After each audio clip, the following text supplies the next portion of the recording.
আজকে দিনাজপুর জেলা ভান্ডারিয়া উপজেলা হ্যান্ডিলিং শ্রমিক ইউনিয়নের ত্রিবার্ষিক সম্মেলন অনুষ্ঠিত হয়েছে। এই সম্মেলনে মোহাম্মদ জামাল সরকার, যিনি আমার পিছনে আছেন, সভাপতি পদে 176 ভোট পেয়ে বিজয়ী হয়েছেন। ওনার কাছে আমার প্রশ্ন, আপনি সভাপতি হয়েছেন, এর আগেও আমরা দেখছি আপনি নির্বাচন করছেন, এই সংগঠনকে নিয়ে আপনার প্রত্যাশা?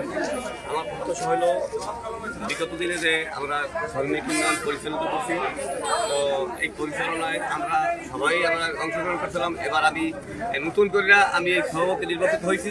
আমার 374 সদস্য 74 জন সদস্যতে আমার ভোট দিয়ে নির্বাচিত করছে।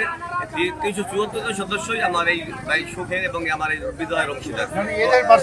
এদের পাশে আগামী যতদিন আমি এই সংগঠন থাকি, এদের সুখ দুঃখে আমি এদের পাশে থাকবো, এইটাই আমার প্রত্যাশা। আপনি কি এই সংগঠনকে কি আরো শক্তিশালী এবং মজবুত করবেন? হ্যাঁ, আমার চিন্তা ভাবনা যে এই সংগঠনকে আমি আরো ধীরগতি ঊর্ধ্বগতি করবো এবং এদের উন্নয়ন করার জন্য, এদের ভালো করার জন্য যা দরকার তা আমার জীবনের বিনিময় হলে সেটা আমি করবো।